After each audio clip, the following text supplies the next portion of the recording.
So this morning, first thing, we had a wonderful panel on the research side of the topic of the conference, and then you just heard from the teacher perspective, the perspectives of new teachers, and now we're going to go into more of the policy side and the broader ecosystem around the issue.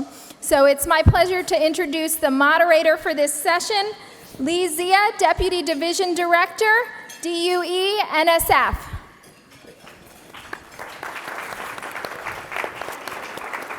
Thanks very much, Jennifer. Welcome to the STEM Teacher Retention Policy Panel. I know we have some competition, but hopefully, I'm sure, I know I've just talked with our speakers, it's going to be a very interesting session. So please enjoy your lunch, but also we're going to work through it. In thinking about retention, I found myself my mind was wandering to memory and thinking about when we try to learn new things. We often talk about whether we've retained them or not. And whether or not we remember things, a new concept, a new idea, a new methodology, a new anything, depends a lot on circumstances. It depends on context. Is there innate interest in what, do we as the learner have an innate interest in things? What are the circumstances, the environment in which the learner has first become acquainted with the new idea? What are social circumstances, perhaps the economic circumstances, the community circumstances in which that learning takes place? And so I began to think about, and so I'm going to try something out on you, is teacher retention its own kind of memory challenge? But it's not a memory of the individual, although the individual's experience as a teacher makes a big difference. And we heard some tremendous testimonies about new teachers in their journey. But there's there's a school setting and a school memory about retaining teachers and a community memory. So I don't know if that's an exact kind of, I'm just trying to draw an analogy, a way to think about things. And fortunately, we have a panel that's going to help us explore those issues and take a deeper dive. Now, a very quick, your program says 3 people on the panel, but we can do the math. Take me out, there's only 2. We learned this morning that Alberto Carvalho, who is the superintendent of the Miami-Dade County Public Schools, which is the 4th largest school system in the country, got a call this morning that grades were coming out, and the governor wanted him to be participating in a press conference. So he's not here right now. We wish him well, but that's the reason why we just have our two panelists today. So let me very quickly just introduce them. We're going to start with Erin White, who is a Senior Director of Product Development and Research at the STEMconnector, which is a nonprofit that works on fostering partnerships amongst business, higher education, school systems, other nonprofits, and so forth. And she's going to be focusing on teacher retention, STEM teacher retention within the context of broader STEM workforce issues. And then followed by Della Cronin, who is a principal at the Bose Public Affairs Group, which is a government affairs and strategic communications organization based here in DC. The full bios are in the programs, and I think we should just get to the remarks, and then we'll do some Q&A afterwards. So what we're going to do here is that Erin's going to speak and has a presentation, and then we'll open it up for about five minutes of clarifying Q&A with her, and then we'll switch over to Della, and then 5 minutes of Q&A following, and then we'll try to bring everything together for a larger conversation. There are 2 mics, as you know, if you have questions, and then I'll try to sort of orchestrate that. Okay? So without further ado, we'll turn it over to Erin. Thanks. Thank you. I appreciate it. I was checking Twitter before we came up to see what the superintendent's grades were. Those of you from Florida may know they give schools grades and districts grades. He did pass. His district did not have any F schools. He maintained an A rating for the district, so we all definitely wish him well. And I'm thrilled to kick us off instead. So.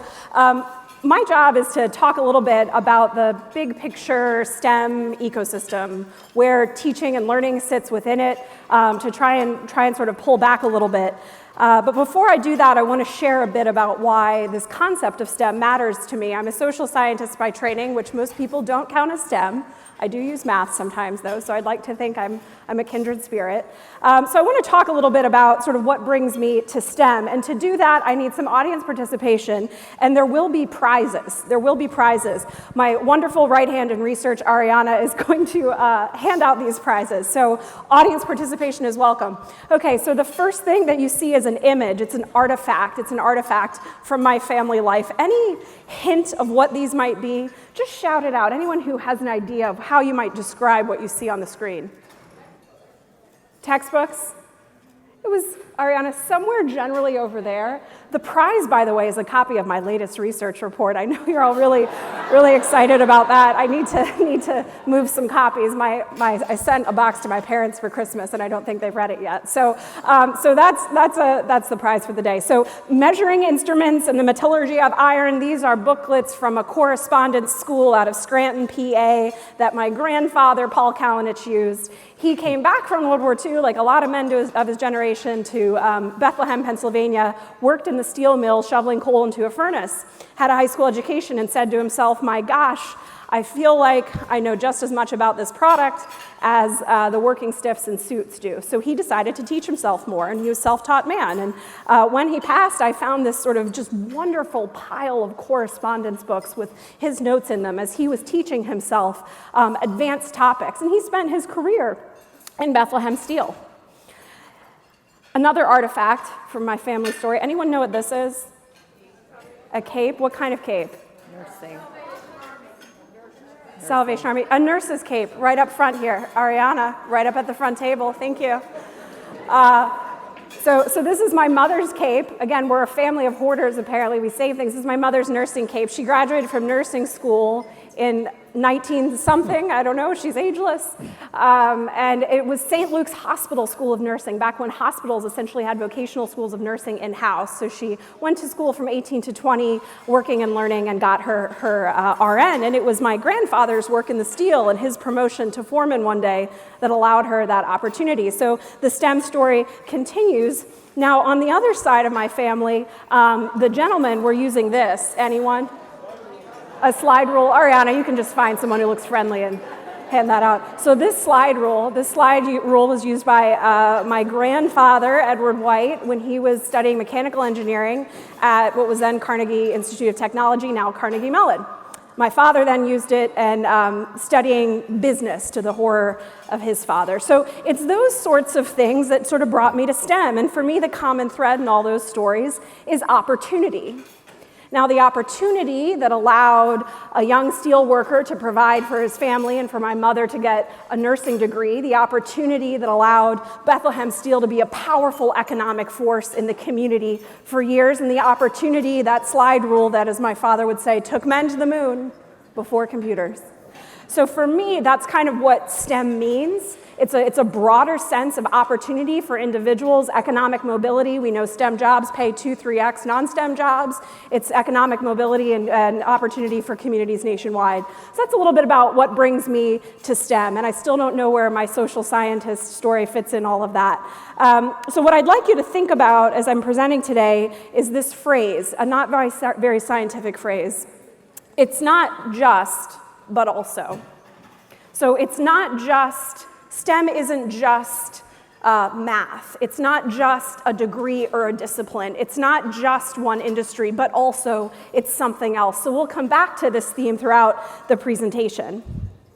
Where my information comes from, so I do a lot of research. I spend a lot of time reading and researching, but STEMconnector is a member service organization, and we represent a network of majority Fortune 50 companies, but also nonprofits, post-secondary institutions, and a few K-12 school districts. So a lot of what I'm learning is coming from that network, but also from outside. So that's where some of these insights come from that I'll be sharing with you today.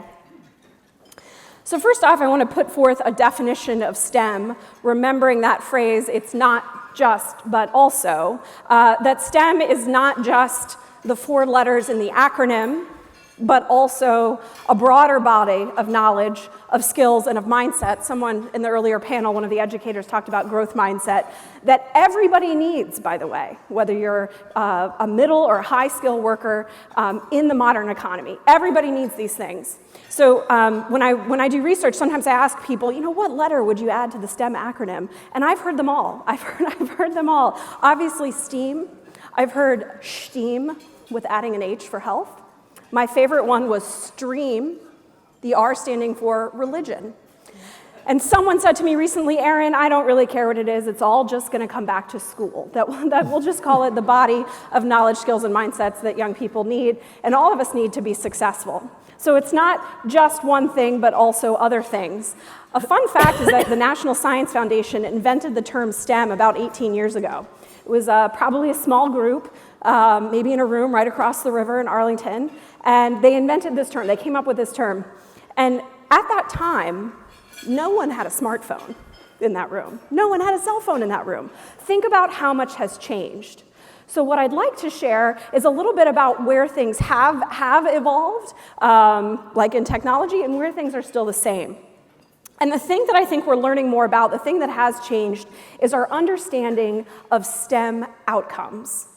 It's not just about one system, but many systems. It's not just about a teacher, but a teacher and a school and a parent and a community and various opportunities that surround a young person. So this is a very two-dimensional drawing of a very complex three-dimensional ecosystem that looks at these overlapping sort of subsystems, and within each one stands a human being at the center of the system, a human being who's interacting within K-12. You can dive into it and see the teachers, the school principals, and the community members and the parents who matter. And so these systems interact with each other.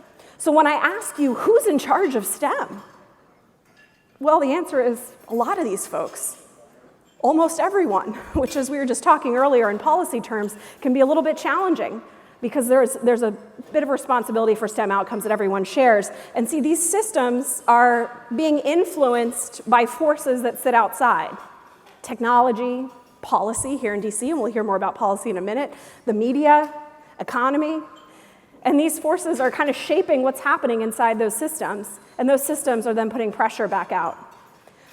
So sometimes when I go out and talk about STEM with folks, they say, if we just had a few more great science teachers, we would solve the STEM talent crisis. And I say, well, I think most science teachers, in fact, all of them might be pretty great. I think it would be great to have more. I think it would be great to equip them more. But that's not the one thing it'll take to address STEM talent challenges. And in fact, what we see is that STEM talent, potential STEM talent, leaves the path at every stage. So early on, let's assume that 100% of children are potential STEM talent, right? They're curious. Have you met a kid? They ask questions. I have 2 teenage stepdaughters who don't want to speak to me anymore, really. So I don't know if they're still asking questions, but I'd like to think that they still have potential. I'd like to think they still have potential. So what we see is even when it comes to interest in STEM, it starts to shrink. Right? We have about 2/3 of 4th graders interested in STEM, about half of 8th graders, and by the time 12th grade hits, only about 1/3 of students report being interested in STEM. And certainly interest is not sufficient, but it is necessary to be interested in STEM. And then the funnel starts to narrow even more. We see of those students who earn a bachelor's degree, 18% choose a STEM degree. Of those, only 9% pursue a STEM job. So think about this. You get through your engineering program, you gut it out, you have that Bachelor of Science in Engineering, and only 1 out of every 2 are actually choosing to go work in engineering. And then of those, once they get in STEM, they're leaving in droves. So we have this talent challenge. And so when I speak with corporations about talent, I say we have to think bigger. We have to think across the ecosystem and at multiple points along the STEM talent pathway.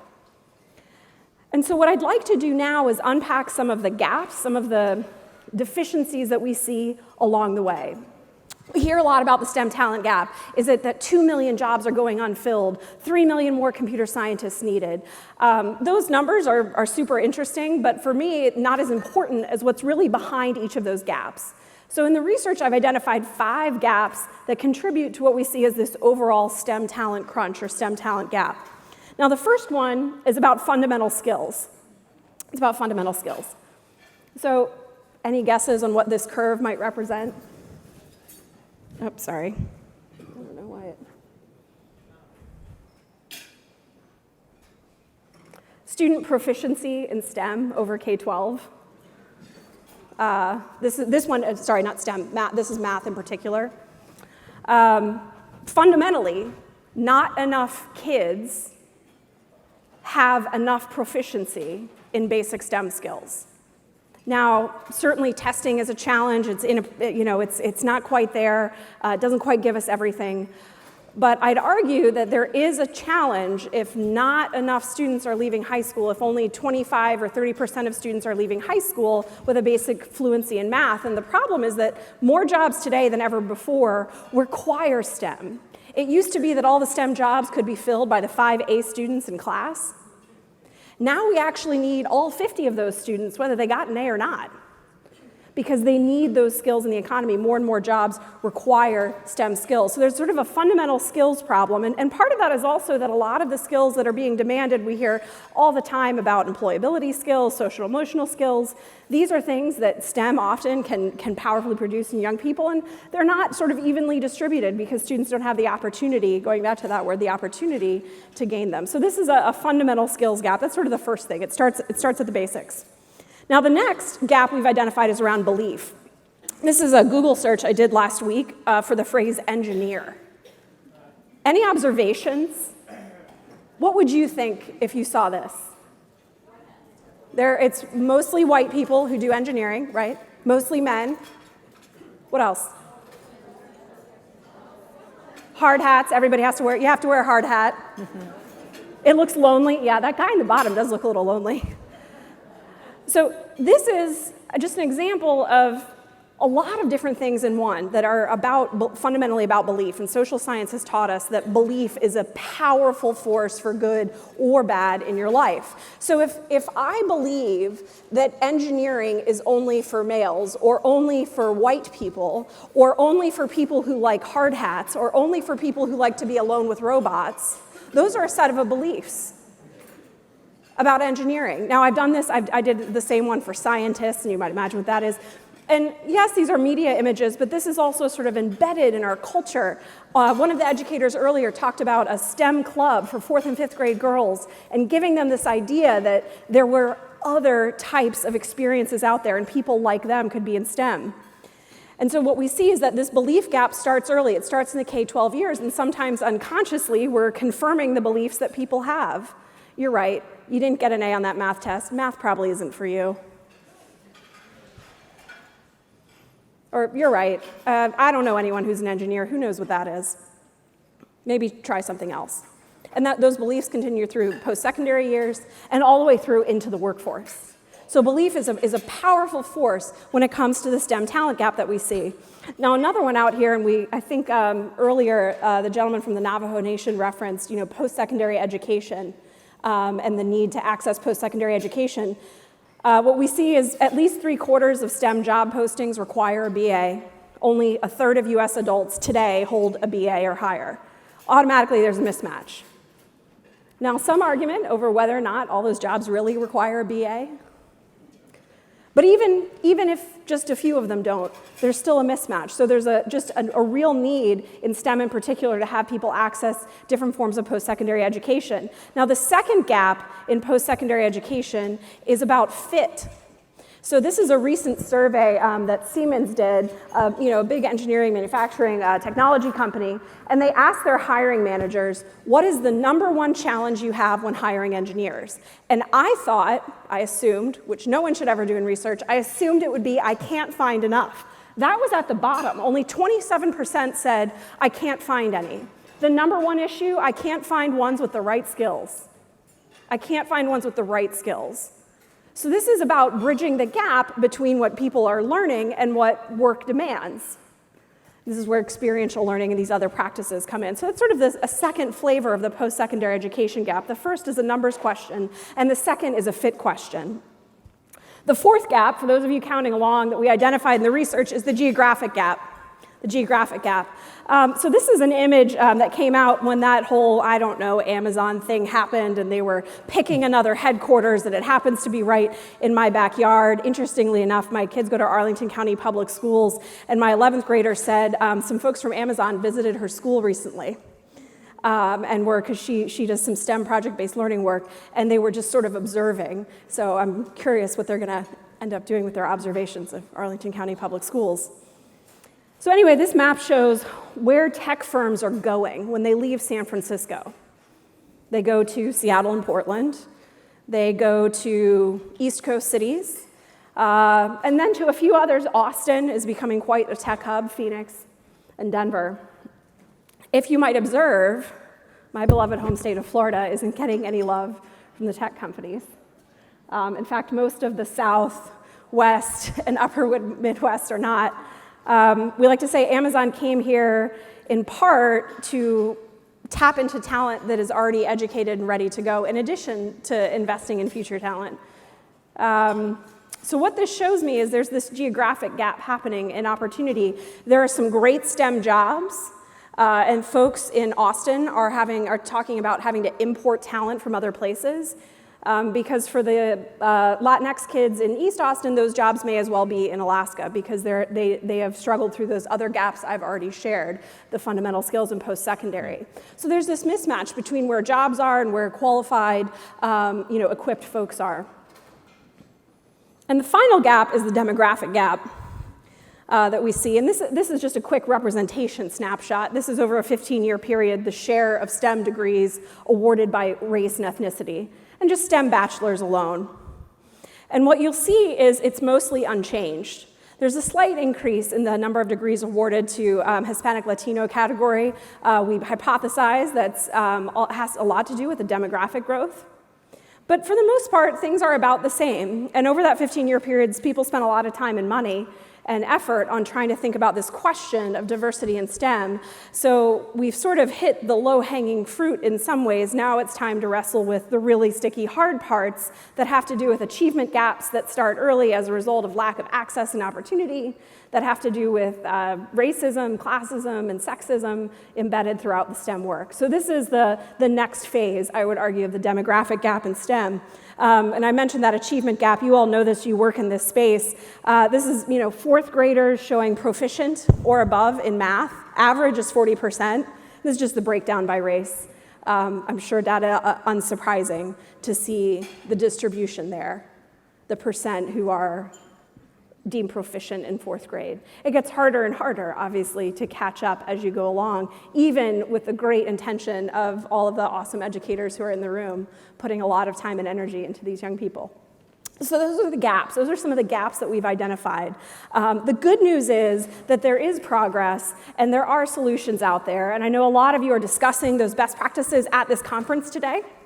You're talking about the things that matter. Some of the big ones that keep bubbling up again and again that work at K-12 and post-secondary and into the workforce, exposing students to STEM, as you were talking about. And what matters here, this is sort of what matters here is dosage, duration, and frequency, borrowing from public health language. You can't just have the one moment, the one career day, the one exposure, but many exposures in high duration over time. So exposing exposing students to STEM. We know that works, and we're seeing that deliver results. Embedding experiential learning, making that connection so those engineering hiring managers later on can see that they have students who understand how to apply the theory and how to do the work. And experiential learning also makes it more fun. I wish my math teacher had used dominoes to help me get over my fraction anxiety, which I confess I probably still have a little bit of.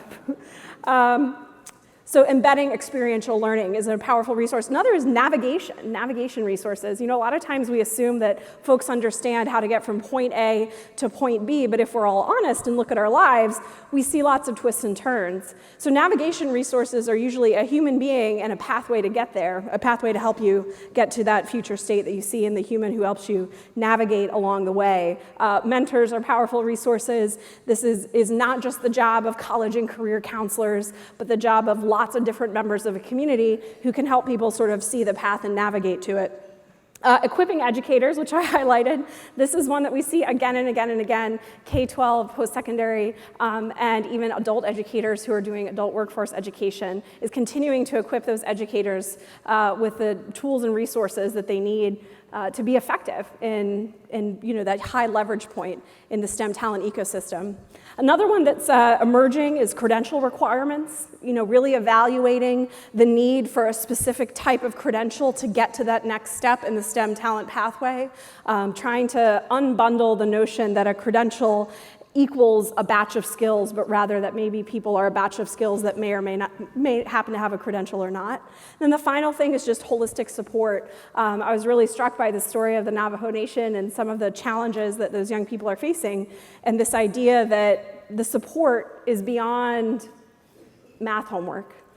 Support is about the human beings at the center of those colorful bubbles in the ecosystem. So that's sort of my run on some of what I'm seeing. It's not just, going back to that, it's not just one actor, but an ecosystem that's involved in STEM talent. It's not just a gap, but actually, lots of nuanced gaps, and those show up differently in every community and every industry. And finally, that it's not just one solution, but rather multiple solution sets. And it's not just the job of that one person, but rather multiple actors in the ecosystem to help us get there. So it's not just one, but also, is I guess my bottom line for the day. If you're interested in learning a little bit more about this research, I don't know, for some reason my website isn't showing up. It's just STEMconnector.com. Some of the research insights that I've shared are in these 2 books, which 3 of you are lucky enough to take home a hard copy of. A really good way to just keep in touch with all things STEM news is our STEM Daily newsletter. It goes to about 20,000 people a day. It's a lot of headlines in STEM, but also grants that come up, opportunities for participation. So I encourage you to sign up. And finally, just a quick plug, on July 15th, which is Monday, we're about to launch another Day of Design. So STEMconnector, actually, we're not a nonprofit. We're a member service organization, and our corporate members help to use us as a vehicle to reach out into their communities. And so one of our corporate members, I can't announce who until Monday, is sponsoring a national design thinking challenge with free resources for educators. So if you sign up for the newsletter, you'll get the resources next week. I think I'll pause there for questions about the research, about sort of where you're thinking this fits in your work, and then we'll go deeper into policy. Any questions?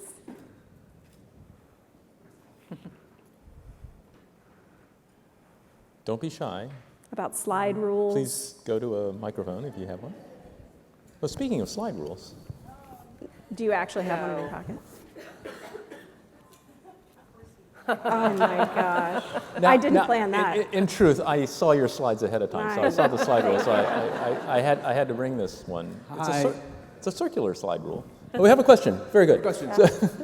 Gonzalo Beleiro from DePaul University in Chicago. We're interested in developing sort of computer science curriculum for high school students in Chicago. And one of our challenges is to know what employers want. Mm-hmm. What have you heard from them since you're in touch with them? What do employers want? What do employers want? It's a signal challenge, right? It's a signal to noise challenge. There's lots of buzz about what employers want and need, and not usually a lot of concrete specifics. So the way that I try and understand what employers want is first to talk to them. I find local chambers of commerce are often a powerful voice into local employers if you're interested in that local ecosystem. When it comes to sort of nationally, I think I always point to the great research from Burning Glass Technologies, which combs job postings by the day. They have a bunch of bots, other technologies that are beyond my current capability to understand, that are identifying what skills are most in demand and most often, keywords that are used. So that's sort of a couple of things. I think from a computer perspective, what's interesting is when you look at the fastest growing occupations, they're in two areas right now and projected to be for the next 5 to 10 years, computer sciences broadly and health broadly. And within each of those, there's a range of needs. So in computer sciences, we see everything from people who need to know one coding language, but I'd argue that's not necessarily going to get you a career. It could get you a job in the short term, but rather different types of abilities to work at the network level, and then just, nuts and bolts computer science to understand how systems work. On the health side, we're seeing trends in, I would say, lower paid professions, home health aides, unfortunately, and this is an area of huge growth given our aging population. But then we're also seeing an increased demand for advanced nurse practitioners and others with advanced credentials. So it's interesting there's such a range within each of those two buckets. But if you find me afterwards, I'll talk to you about Chicago. I'll be up front, my pink shirt. All right. Hi, Doris Kimbrough from the University of Colorado at Denver. You're talking about science policy, STEM policy, policy in education, and I love your ecosystem gap analog, but what do we do when many of our politicians don't even know what an ecosystem is? That'd be a nice segue to your. I'd like to hear that answer. I'd like to hear that answer. A long time and respected lobbyist would like to hear me answer that question. That's a good question. I've always found that you have to, it goes back to this equipping people with education. What were we talking about earlier? I'm so sorry, I forget the educator's name who was talking about clapping to teach his students various scientific concepts because the words were too big. Maybe that's the approach, is clapping and dances that represent the STEM talent ecosystem. But what I have found, and this kind of brings it back to a lot of the folks that I talk to, our corporate members, is that the more and more that I'm able to equip them with the understanding, the more powerful advocates they can be in their communities for understanding it's not just about, produce me more engineering students, but rather we have to influence the policies and practices in a community that get you there. So if anyone wants to create an ecosystem clap dance, again, come find me afterwards. I'd be really happy to see it. Well, that's actually a pretty good segue, I think, Awesome. to our next speaker. So we'll turn it over to Della, and from this policy, legal, and political framework. All right, terrific. Thanks very much. Thank you, Erin. I enjoyed that as well. My name's Della Cronin. I've been doing work in STEM education policy for about 20 years or so. If you can imagine that a lot has changed, not only in STEM, but also over there, in that amount of time that has really affected the work that I and others who are working for you and with you in that realm are trying to do. I suppose no one can come to Washington, D.C. for a conference without having a federal update on what's going on Capitol Hill and at the Department of Education and the National Science Foundation or the other agencies that you all care about. And so I'm your lucky speaker on that point today.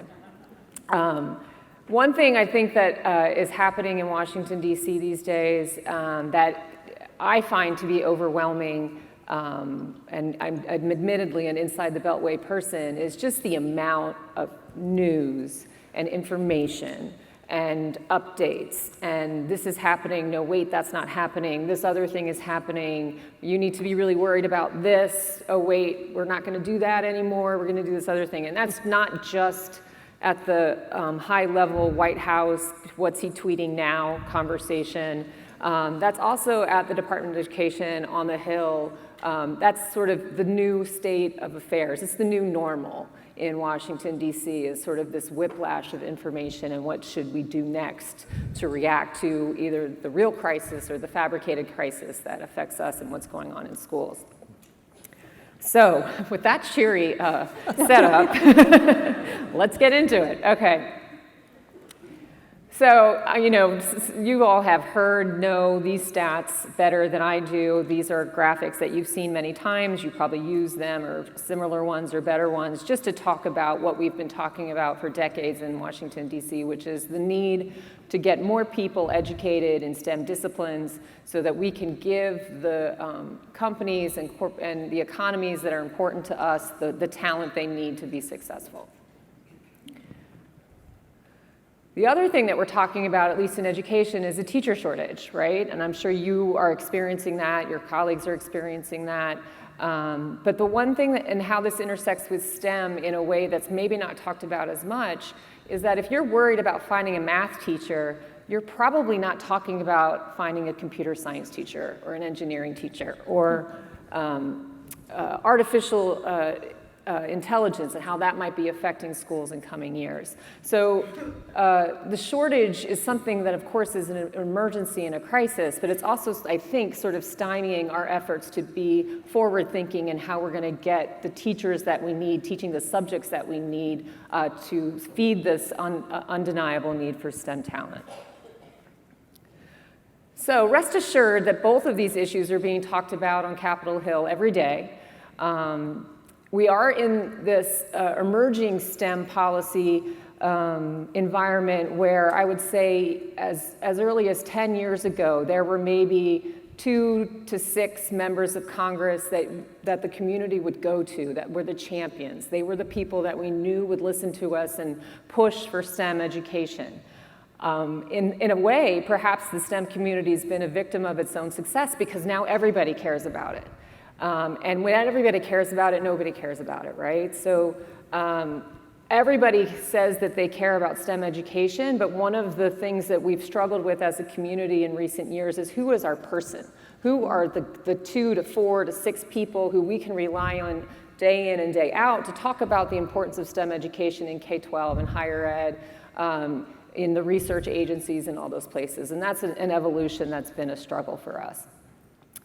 These days, when we talk about STEM on Capitol Hill, these are not unfamiliar concepts to folks that have been in this world. It's always about retaining the country's international competitive. It's about fostering excellence, innovation and discovery and research, and being the best and finding the solutions to the world's big problems, keeping our economy strong. Those are 3 things that we're always going to be talking about in policy circles in Washington, D.C. I know that you are here in town to talk to each other about what can be done to keep the STEM teaching workforce strong, retaining teachers.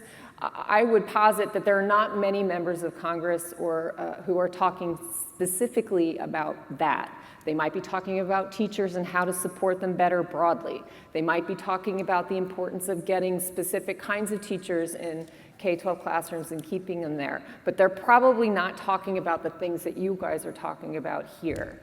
I hope maybe 1 or 2 of you are planning to go up to see your folks while you're here. They're not very far away, and you can talk to them about this very thing. So, as I said, well, they're not talking specifically about what you're talking about today. They are talking about all sorts of things that are pertinent to STEM education. They're talking very much about middle skills. They're talking about what sort of programs or short-term programs might get those not 4-year degree jobs and not those high school jobs, but those jobs in the middle that are so desperately needing to be filled. What can they do here to help that happen?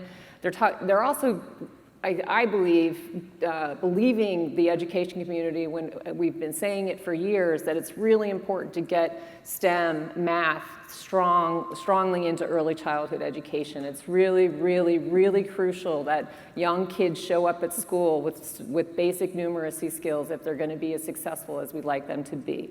That is resonating with at least some folks on Capitol Hill. Encouraging diversity. We're always talking about we're not going to solve any of these problems with all the white males that we have in the country. We got to get everybody in. Agreed, yes. And in our efforts to do so, we've got to keep young women safe on campuses. We've got to keep young researchers feeling comfortable in the labs and other places where they need to be if they're going to excel in these fields. Sadly, H-1 visas and immigration. Immigration touches everything. That's also a STEM thing. Veterans, how are we going to take care of them? They have these STEM skills that we say we need so badly. How are we going to help them transition to the fields that need them? Erin touched on it, the endless iterations of STEM, STEAM, C-STEAM, STEM-C, STREAM. Oh, statistics need to be in there, accounting needs to be in there, everything needs to be in there. I feel like that's a debate can we just pause on that? Can we just agree that all these skills are important? We're not going to list everything, because the second we list it, there's going to be something else that needs to be added to the list. So let's just sort of agree that we don't really know what it is, but we know it when we see it. Competency-based education is a higher ed conversation. Apprenticeships. Who hasn't heard about apprenticeships in the last 2 years? What should they look like? What work-based learning components should they have? What should be in the workforce? That sort of thing. Connectivity, rural schools, how are they being served? And infrastructure generally. We can't teach kids computer science in schools that are crumbling and have black mold. So these are all really complex problems. And as you know from folks who probably thrive in this room is full of folks who take on complex problems and try to solve them. Complex problems often require really unique interventions. It's 2 or 3 people deciding to do something and doing it at a school level. And the federal government just can't design those interventions. What's working for you in your school is probably not going to work at the school even 2 miles away, let alone every school in the United States. So what can the federal government do to at least support or foster those sort of interventions? There's some good news. So the 116th Congress, which is the most diverse Congress ever, if you hadn't heard the results from last year's election, it also increased the number of STEM professionals representing you and your fellow citizens by about 600%, only because there were so few before. But for folks like me who try to find like-minded folks, I'm immediately meeting with those people and talking with them about those issues. So what are they talking about that you either have heard about or might be interested in? Of course, every year we talk about spending. They're in the thick of it now. They're fighting, the Republicans and Democrats are trying to determine how much they're going to spend overall on the federal budget this year. Education stands to be a winner in that conversation, and we hope that they are. There's a lot of wrangling that'll need to be done in rooms that none of us will be in over the next few weeks. Investments in research and development also stand to be winners in that conversation. The Congress is talking about how to revise the Higher Education Act, as I'm sure you all know. They've been doing that for about 5 years, maybe longer. And hopefully they'll make some progress on that this year or next. Infrastructure investments. Mr. Scott, who's the chairman of the Education and Labor Committee, would like to invest heavily in schools to fix some of the problems that I referenced earlier. And with the Democrats in charge in the House, we're seeing, in particular, Mrs. Johnson, who's the chair of the Science Committee, talking a lot about women in STEM fields on campuses, how to keep them safe and encourage them to stay in those fields. Last year, the Congress updated the Perkins Act. I'm sure some of you know that very well. It went into effect just last week, July 1.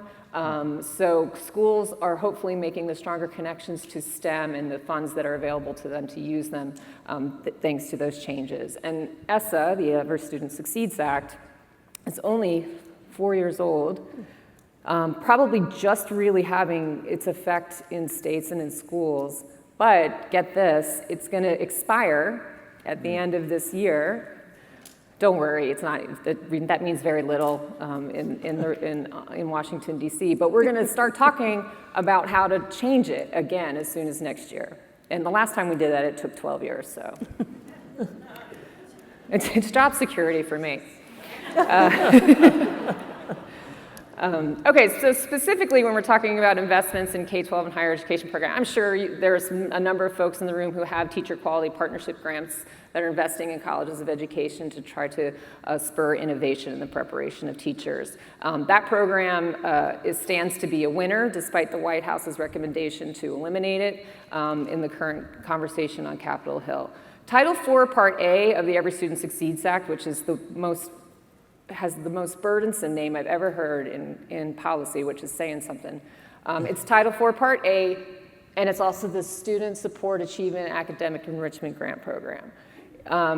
It is exciting for STEM folks because it goes directly to districts. Every district gets money from this program, and they can use it for STEM, but we don't know what they're doing with it yet. And we're hopeful that they are using it for STEM because they can use it for a whole host of other things that are also arguably important to K-12 schools. So we want to see how that program is doing. It's been a winner in the education funding debate. It's got about $1.3 billion more now. It started at $400 million. So we're hopeful it makes some real change soon. Investments in teacher professional development, again, a program that the White House has tried to eliminate. Title II of ESSA, I'm sure all of you are very invested in that program. It also would be a winner in this year's conversation.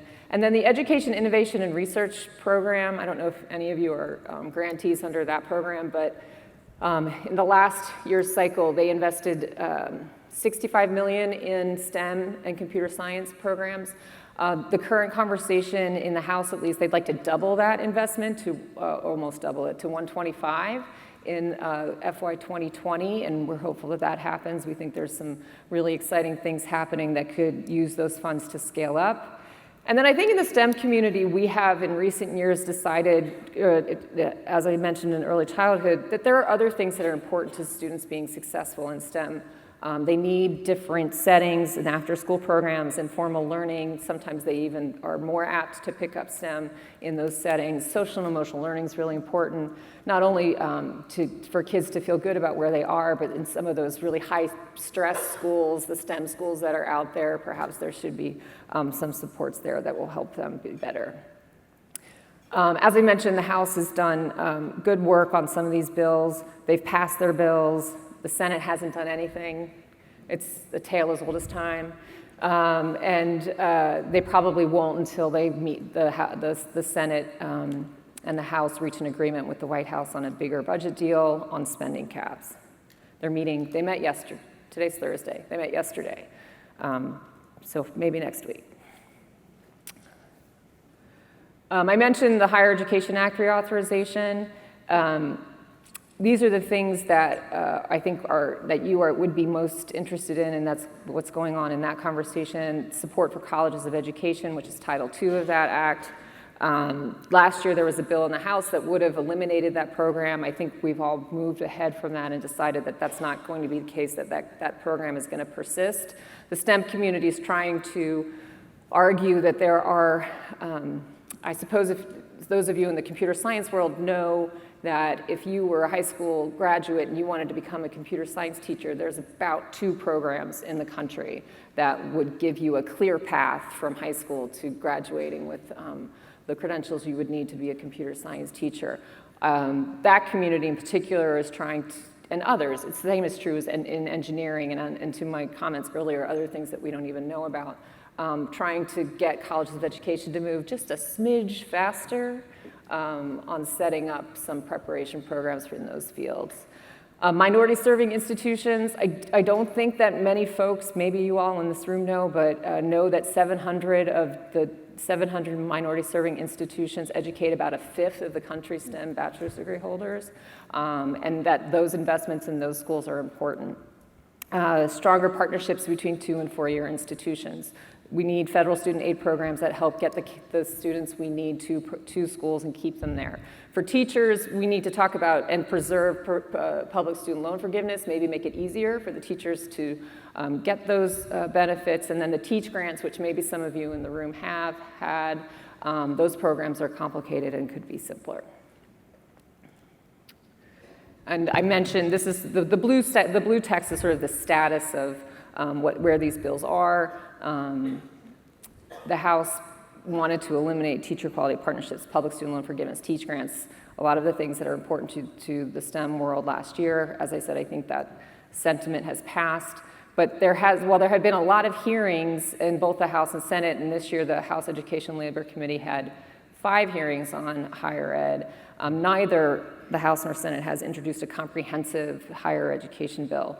You should know, if you like to sit at your desk and watch hearings, there's going to be a hearing in the House next week on teacher preparation programs in the Education and Labor Committee. It's going to be on Wednesday, I think. And if you just go to the House Education and Labor Committee website, you can watch it. I expect STEM will come up in that conversation. And the staff for the Senate Help Committee are also meeting pretty regularly to try and hash out a bipartisan bill. But that is proving difficult, which shouldn't be surprising given the state of affairs.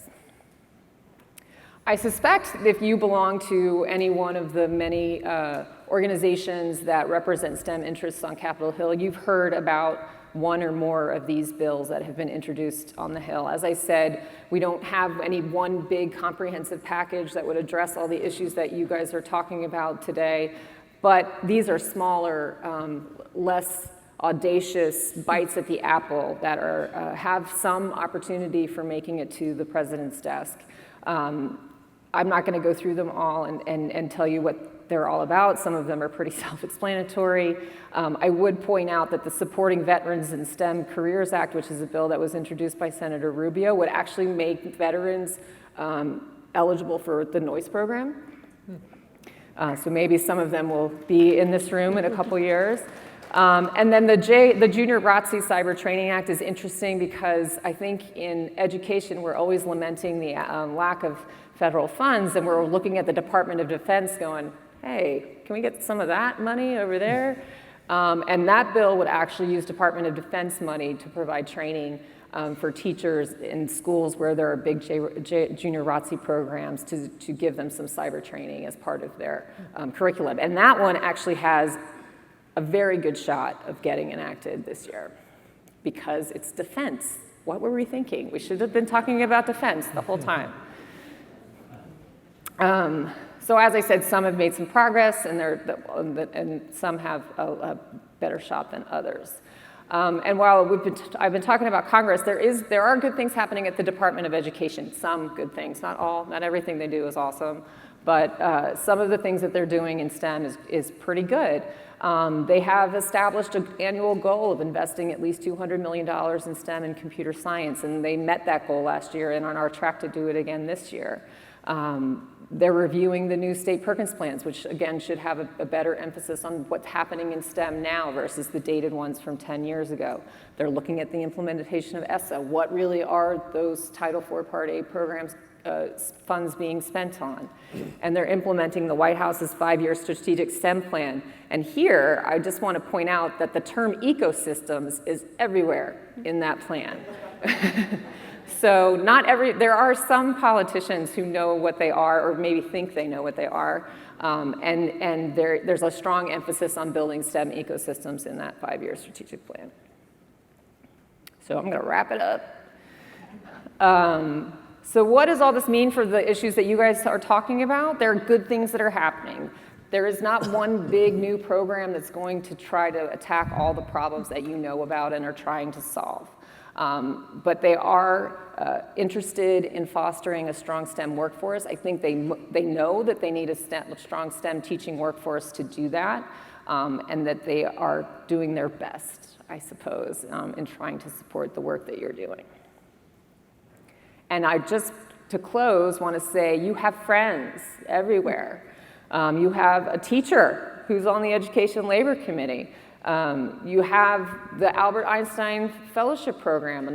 There's a few of those on Capitol Hill who are explaining to the folks that they work for what it's really like to teach STEM in schools. You have Teach for America has a similar program. There's about a dozen alumni of Teach for America who are on the Hill who are trying to help.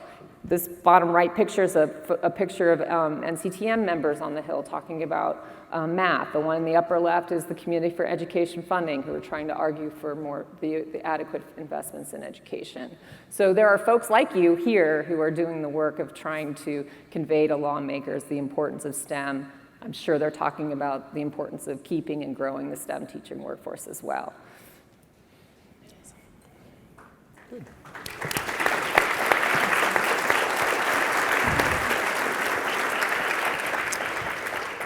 So we'll do it again, which is if there are some specific questions for Della, either of the nature of clarification or probing a little bit deeper. The mics are open. We have someone here. Hey, John Keller from Colorado in Boulder. Since both the federal government and industry are actually not state governments, like schools, formal education is a state-run adventure. And so both the federal government and industry are basically partners helping states be successful. There's often this conversation about whether investment should be made directly at the student level or at the teacher level, the educator level. And of course, I'm an advocate for both. But I'm curious, like, what are ways that we as a community can make even more, can garner even further support for teachers to have support to then make an impact on K-12 students? Advice or thoughts you have about that teacher intervention versus student intervention from those two sectors? So I'm having a little bit of a hard time there's hearing. a little bit of an echo. I don't know if it's your microphone or the room.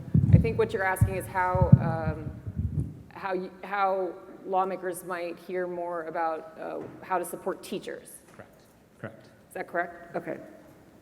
Well, they need to hear from you. I suspect all of you, or at least some of you, belong to one or more groups that have a voice here in Washington, D.C.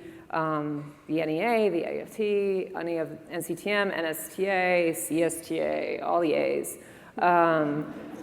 And you probably, but here's the thing, you probably get 1 million emails from them about things you can do to help. You probably don't pay attention to them. Probably more in this room than most rooms I talk to.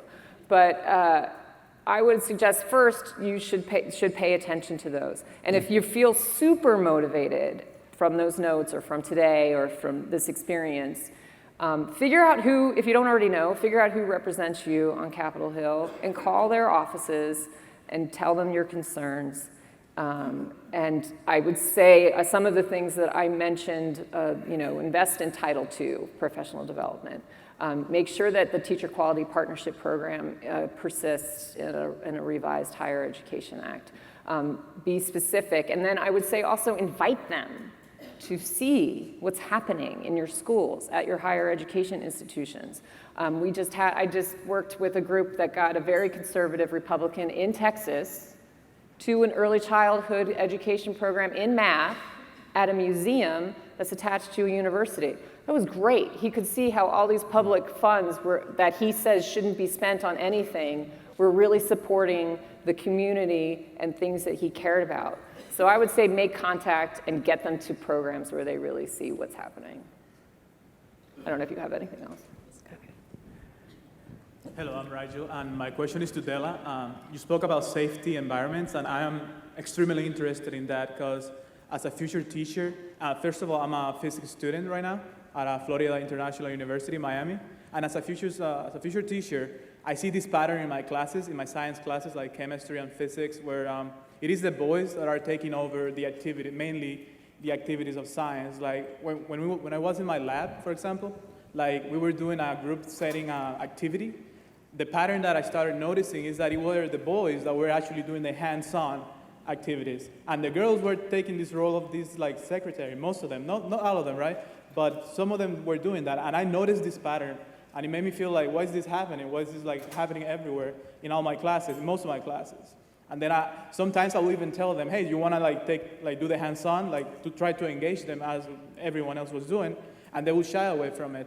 Now, I'm a strong believer in social constructivism for learning environments, and what you talked about, the safety environment for learning is extremely important. My question is, as a future teacher myself, I have no idea how to prevent this pattern from happening. Would you give me any advice as to like how to cut that cycle so that everyone joins in the equity?